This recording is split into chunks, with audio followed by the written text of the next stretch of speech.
이 본문의 말씀을 가지고 주여 누구십니까? 라는 제목으로 여러분과 같이 은혜를 나누려고 합니다. 여러분의 삶 속에 있었던 수많은 만남 중에서 최고의 만남은 어떤 것이었습니까? 저에게는 부모님과의 만남, 친구와의 만남, 수많은 사람들과의 만남이 있었지만 그 무엇보다도 최고의 만남은 제가 고등학교 2학년 때 경험한 우리 구주 예수 그리스도와의 만남이었습니다. 그 만남이 저의 인생을 완전히 바꿔놨다는 것이죠.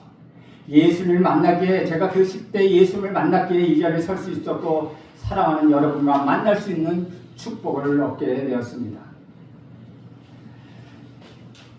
우리는 예수를 만나는 것을 믿음이라고 말하기도 하고 또한 회개 혹은 회심이라고 말하기도 합니다. 예수를 만났던 지난날을 되돌아보면 사람마다 그 경우와 그 환경이 다른 것을 우리는 알 수 있습니다. 어떤 사람은 긴 세월을 통해서 예수님을 만났습니다. 그러나 어떤 사람은 차근차근 주님이 누구인지 알게 되고 그 주님을 사랑하게 되었습니다. 그런가 하면은 긴박한 순간에 충격적으로 예수님을 알게 된 사람도 있다는 것이죠. 그런데 어떤 경우든 그 내면을 살펴보면 비슷한 모습이 있다는 걸 또한 우리는 발견할 수 있습니다. 오랫동안 정신적인 방황과 고뇌가 있었습니다. 외로움과 영혼의 갈급함이 있었습니다. 때로는 절망과 아픔과 고통의 순간들이 있었습니다. 변화와 회심의 유형은 여러 가지가 있습니다. 신약 성경에 나타나는 회심의 유형을 보면은 디모데형의 회심이 있고 바울형의 회심이 있습니다. 첫째, 디모데형의 회심은 부모를 통하여 어릴 적부터 신앙의 훈련을 받아 자라는 것입니다. 디모데후서 1장 5절을 보면 이렇게 기록합니다. 이는 내 속에 거짓이 없는 믿음이 있음을 생각합니다. 이 믿음은 먼저 내 외조모 로이스와 내 어머니 유니게 속에 있더니 내 속에도 있는 줄을 확신하노라. 사도 바울은 디모데에게 편지를 쓰면서 외할머니 신앙이 어머니의 신앙에게 전수되었고 어머니 신앙이 아들 디모데에게 신앙이 이어졌다고 말하고 있습니다. 여러분 중에도 어릴 적부터 예수를 믿어왔던 분들 계실 것입니다. 기도도 어릴 적부터 습관적으로 해왔습니다. 부모님이 헌금을 주셔서 예배하고 오라고 하니 말씀에 순종하여 교회에 나옵니다. 그리고 이것이 자연스러운 삶의 습관이 되었습니다. 그런데 청소년기에 접어들면서 사춘기에 접어들면서 믿음에 대한 회의가 일어나기 시작합니다. 이것은 어머니 신앙에서 나의 신앙으로 바뀌면서 생기는 고통입니다. 아버지 신앙에서 나의 체험적 신앙으로 변화될 때 생기는 방황입니다. 이때 신앙의 결심과 도약이 필요합니다. 하나님과 나와의 은밀한 경험이 필요하다는 것이죠.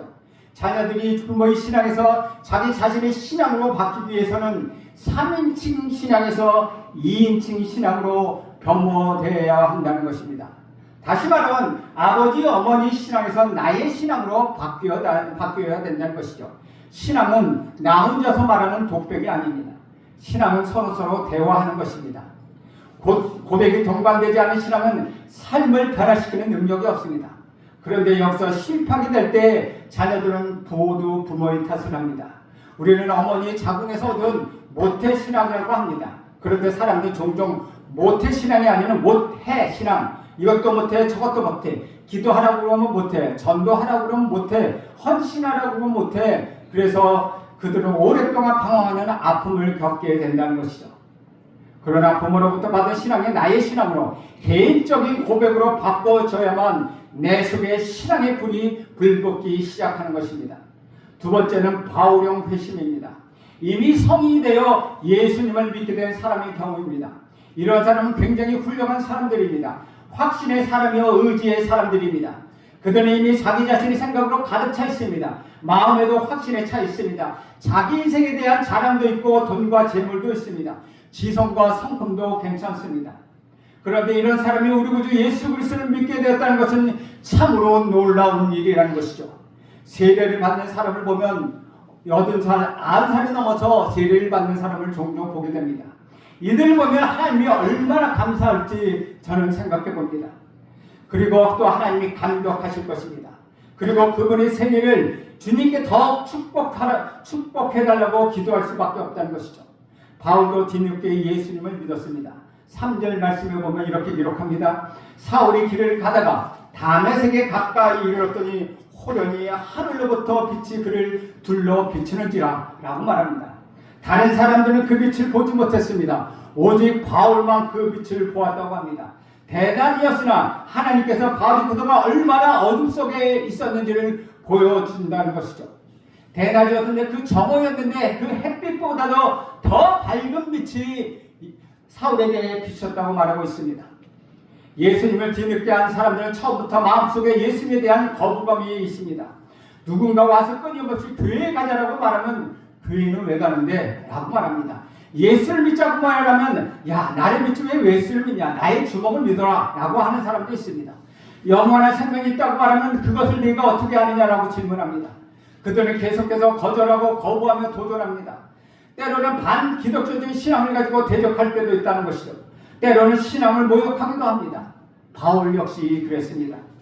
바울은 인간적으로 볼 때 매우 탁월한 사람이었습니다. 강한 의지를 가지고 있었으며 히브리 종교와 헬라적을 꿰뚫는 지성을 지닌 인물이었습니다. 그는 학문의 대성자였습니다. 대부분 사람들이 지성이 뛰어나면 실천력이 떨어지기 마련입니다. 그러나 놀랍게도 바울은 실천력도 있었던 인물입니다. 이런 바울이 예수님께 저항합니다. 바울의 마음속에는 이런 생각이 있었습니다. 나보다 더 지성이 있는 사람이 있으면 한번 나와보라 그래. 나보다 율법을 더 잘 지키는 사람이 있으면 어디 한번 나와보라 그래. 그는 스테반이 돌을 맞아 죽을 때 그것을 당연히 여겼을 뿐만 아니라 그 일을 아주 주도적으로 했던 사람이었습니다. 바울의 사람은 믿기 전에 하나님에게 아주 강력하게 저항합니다. 이런 사람들은 주로 두 가지 저항합니다. 한편으로는 지성으로 저항합니다. 그리고 또 한편으로는 행동으로 저항합니다. 예수를 늦게 믿은 분들도 그렇게 저항하셨을 것입니다. 내 지성을 설득해봐라. 그러면 내가 예수를 믿겠다. 그렇게 자신만만하게 대응하였다는 것이죠. 지성의 반항은 아주 무서운 것입니다. 오늘 우리는 하나님께 묻습니다. 세상에서 일어나고 있는 비참한 일들을 하나님 정말 아십니까? 아무것도 모르는 어린아이가 죽어가는 것 하나님 당신은 아십니까? 죄가 없는 자가 고난당하고 악한 자가 뻔뻔하게 잘 사는 것 하나님 알고 계십니까? 하나님 지금 당신은 어디 계십니까? 하나님 당신은 이 지상의 일들을 눈으로 보고 계십니까? 가슴으로 느끼고 계십니까? 피눈물 나는 이 현장을 같이 아파하고 계십니까? 그러면서 하나님 앞에 담을 쌓고 하나님을 거절하는 것이 바로 지성의 반항입니다. 오랜 시간 동안 이 지성의 물음을 하다가 예수를 믿고 세례를 받은 고 이어령 박사가 있습니다. 고 이어령 박사가 지성에서 영성이라는 책을 냈습니다. 그런 그 책을 통하여 그동안 어떻게 방황했으며 어떻게 지성으로 하나님께 묻고 하나님께 어떻게 자신이 다가왔는지 그리고 이제는 자신의 믿음이 없음을 탄식하면서 믿겠노라고 고백하고 있습니다. 그 중에서 그가 쓴 탕자의 노래라는 시가 있습니다. 여기는 지성인의 변명이 그대로 녹아 있습니다. 탕자의 노래의 한 부분을 제가 읽어드리겠습니다. 내가 지금 방황하고 있는 까닭은 사랑을 시작했기 때문입니다. 내가 지금 헤매고 있는 까닭은 진실을 배우기 시작했기 때문입니다. 내가 지금 멀리 떠나고 있는 까닭은 아름다운 순간을 보았기 때문입니다. 내가 집으로 돌아갈 수 없는 것은 사랑을 알고 진리를 배우고 아름다움을 보았지만 나에게 믿음이 없는 까닭입니다. 모든 지성인들의 물음이 바로 여기에 있다는 것입니다. 하나님 내게 믿음이 없습니다. 그러나 나는 하나님을 믿고 싶습니다. 이제 믿음을 시작하겠습니다. 이때 지성에게 요구되는 것은 침묵이요 자기 절망이라는 것이죠. 그리고 지성의 물음의 영성적 고백, 사랑의 고백, 믿음의 고백으로 바꿔질 때 그 영성이 지성으로 승화된다고 말하고 있습니다. 하나님께서 주시는 믿음은 그렇다고 우리 지성을 포기하라는 것은 아닙니다. 우리 지성을 꿰뚫고 살아 움직이는 하나님의 놀라운 지혜와 진리 속으로 우리를 돌아오라고 말씀하고 있는 것입니다. 우리는 바로 이 믿음을 통해 하나님의 신비에 접촉하게 됩니다. 하나님의 계시를 받게 됩니다. 우리는 지성의 저항을 통하여 신앙에 들어가게 된다는 것이죠. 그래서 우리에게는 고민과 고뇌가 필요하다는 것입니다. 때로는 자기 절망하고 때로는 지성적 우리 생각적 물음이 필요하다는 것입니다. 하나님을 향하여 주여 당신은 누구십니까? 라고 고백을 통하여 나의 절망과 하나님의 은혜와 하나님의 은총을 경험할 때 우리는 완전히 변하게 될 것입니다. 둘째는 행동으로 반항하는 사람도 있다는 것입니다. 나처럼 열심히 사는 사람이 어디 있어? 나만큼 법 없이 사는 사람이 있으면 한번 나와보라 그래. 남을 돕는데 나만큼 열심히 사는 또 어디 있어? 이렇게 자신의 행동을 자랑하며 하나님께 대들기도 합니다. 하나님이 없어도 나는 성실합니다. 하나님 없어도 나는 열심히 살아갈 수 있습니다. 라면서 그들은 반항하고 있다는 것이죠. 바울에게도 그런 마음이 있었습니다. 그는 지금까지 율법에 대해 충성했고 율법에 흠이 없이 살아왔습니다. 그런 그가 어느 날 예수의 은혜로 구원을 받았다는 소식을 들었습니다. 십자가에 달린 자가 하나님의 아들이라는 그 선포를 들었습니다. 이에 그의 행동으로 부딪힙니다. 예수를 믿는 사람을 핍박하고 강력하게 공격하기 시작합니다. 바울은 자기 절망 속에서 신음하면서 그것에 부딪히기 시작합니다. 행동하는 사람의 봉사자라고 말할 수 있는 고 테레사 수녀는 젊었을 때 많은 수고를 했습니다. 그런데 그녀가 가난하고 죽어가는 사람을 도우면서 썼던 기도문 중에는 절망의 이야기들로 가득 차 있습니다. 그녀의 고백에는 이런 고백문이 있습니다. 저의 신앙은 어디 있습니까? 오로지 공허와 어둠이 있을 뿐입니다. 주여, 헤아릴 수 없는 고통 중에서 저는 믿음을 잃었습니다. 그녀는 하나님께서 자신을 이 일로 부르셨다고 생각하고 하나님의 사랑을 실천하게 하여 사랑과 봉사를 쉬지 않았습니다. 그런데 그녀의 마음에 큰 공허감이 있었습니다. 왜냐하면 자신의 행동 속에는 실제로 예수님이 계시지 않다는 사실을 그녀는 깨달았기 때문입니다. 테레사 수녀는 이러한 경험 앞에서 절망했던 한때의 모습을 고백하고 있습니다. 또한 바울도 그랬다는 것이죠. 지성으로 하나님을 공격했습니다. 행동으로 하나님을 공격했습니다. 그런데 그때 하나님께서 바울을 찾아오셨습니다. 그것이 다메섹으로 가는 길에서 부활하신 우리 예수님을 만난 사건입니다. 오늘 본문 4절 5절에 보면 하나님의 물음과 인간의 물음이 묶여 있습니다. 하나님은 사울아 사울아 어찌하여 내가 나를 핍박하느냐라고 물으십니다. 그리고 하나님을 앞에 두고 바울은 또 묻습니다. 주여, 당신은 누구십니까? 이 두 가지 물음 속에서 하나님은 바울을 붙잡으셨습니다. 바울은 또한 하나님의 붙잡힌 믿음의 사람이 되어 그의 일생 전체를 우리 주님께 드리게 되었습니다. 4절 말씀을 보겠습니다. 땅에 엎드려 들며 소리가 있어 이르되 사울아 사울아 내가 어찌하여 나를 박해하느냐 하거늘. 여기서 어찌하여라는 말 속에는 많은 의미를 담겨져 있습니다. 너 이제 그만해라. 이제 그 길을 더 이상 가지 마라. 너희 시선과 행동은 이제 여기서 멈춰라. 이제 나의 안으로 들어오라. 하나님의 이러한 물음 속에는 바울을 향한 꾸중이 들어있다는 것이죠. 그리고 그와 동시에 안타까운 마음으로 바울을 초대하시는 우리 하나님의 사랑이 묻어있다는 것입니다. 그때 바울의 대답은 5절에 나타나 있습니다. 5절에 보면 대답하여 주여 누구십니까? 이르시되 나는 내가 박해하는 예수라. 여기서 바울은 주님 주여라고 부릅니다. 바울은 어떻게 십자가에 못 박힌 자가 주님이 될 수 있는가라며 예수를 믿는 사람이 예수를 향해서 주님이라고 부르는 것을 못마땅하게 여겼습니다. 그런데 십자가에 못 박혔던 그분이 부활하셔서 지금 바울을 찾아오십니다. 그때 이미 바울은 그분이 주님이라는 것을 알았습니다. 그래서 바울은 그 자리에 엎드려질 수밖에 없었다는 것이죠. 지금까지는 자신의 지성과 자신의 능력과 자신의 행동으로 예배했습니다.